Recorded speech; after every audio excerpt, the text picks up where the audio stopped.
فيديو جديد معاكم ميكو تشان هيساشي بوري. ما شفناش بعض من زمان، يمكن شكل كاركتر ميكو تشان ما كانتش بتطلع في معظم الفيديوهات، ولكن we are here، احنا موجودين معاكم النهارده. في الفيديو ده هنتكلم على ازاي انك تحمل شخصية فيتيوبر مجانية. فاكرين المشاكل اللي كنا بنواجهها في برنامج بوس او موقع بوس؟ هو ده البرنامج او الموقع اللي ما كانش راضي يقبل التسجيل خالص، سواء تسجل بالايميل او بالفيسبوك او بالتويتر، حرفيا كان رافض الدخول. طيب انا عايز موقع تاني احمل من عليه كاركتر مجانية ويكون عندي اوبشنات كتيرة سواء للاولاد او البنات. فانا جاي اقولك في الفيديو ده ايوه في موقع مجاني تستخدمه من على الموبايل او البي سي، تقدر تحمل من عليه الكاركتر بتاعتك بكل سهولة. بضغطة زرار واحد هتختار الكاركتر، وضغطة التانية تقدر انك تحملها عندك على الجهاز. يلا بينا مع بعض نشوف هنعمل ده ازاي. ليتس جو.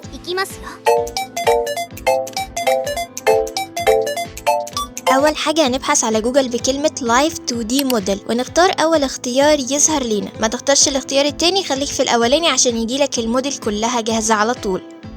بعد كده هتظهر لنا الواجهة دي. كل ما عليك انك هتختار الموديل، هتلاقي عندك لستة طويلة عريضة مكونة من 200 كاركتر او يمكن اكتر حتى لكاركتر فيتيوب 2D تقدر تستخدمها بمنتهى الأريحية تماما. الموقع سمح لك انك تستخدمها.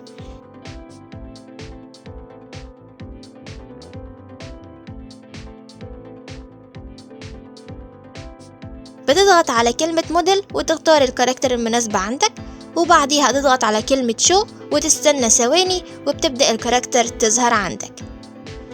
الكاركتر اللي موجودة دي كل المميز فيها انها شبه شخصيات الايدول، لان موقع سكاي فيور هو موقع خاص بالايدول، يعني مش متاح فيه بس شخصيات فيتيوبر، لا، متاح فيه ميوزكس بتاعت الايدول، متاح فيه حاجات الجاتشا، متاح فيه الايكونز الجديدة، متاح فيه ستيكر، مجموعة ايدول كرتونية معمولة في الموقع ده، فعملوا شخصيات فيتيوبر بنفس الشكل بتاعهم. فانت لو تعمقت في الموقع من خلال الثلاث شرط اللي موجودين فوق، هتلاقي في عندك اوبشنات كتيرة كمان في الموقع ده، حاجات هتحبها. يعني حرفيا محتواك للفيتيوبر ممكن تعيش فيه من خلال الموقع المجاني ده.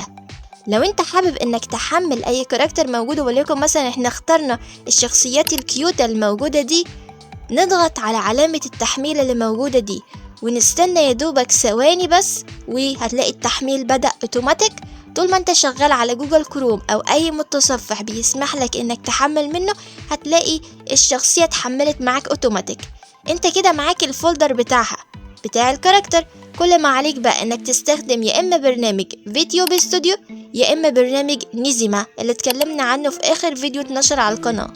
فيتيوب ستوديو بيستخدم للاندرويد ونيزيما بيستخدم للايفون. لو انت شغال على البي سي بامكانك تستخدم الاتنين سوا، مفيش مشكلة. بالنسبة للاندرويد فاحنا اتكلمنا في فيديو سابق دور عليه على القناة عن ان احنا نحط ملف الشخصية جوه ملف التطبيق. وبالنسبة لنيزوما فالموضوع سهل، مجرد انك بتختار الملف اللي انت رفعته ده وبتحطه جوه الابليكيشن، او لو شغال على البي سي بنفس الطريقة. يبقى انا هنا علمتك في الفيديو ده ازاي انك تحمل كاركتر بمنتهى البساطة من غير ما تلجأ لموقع بوس نهائيا، من غير ما تحتاج انك تحمل اي حاجة جانبية، مجرد موقع اونلاين ضغطت ضغطة حملت الكاركتر بكل بساطة. اتمنى الموقع كان مفيد بالنسبة لكم. باي باي.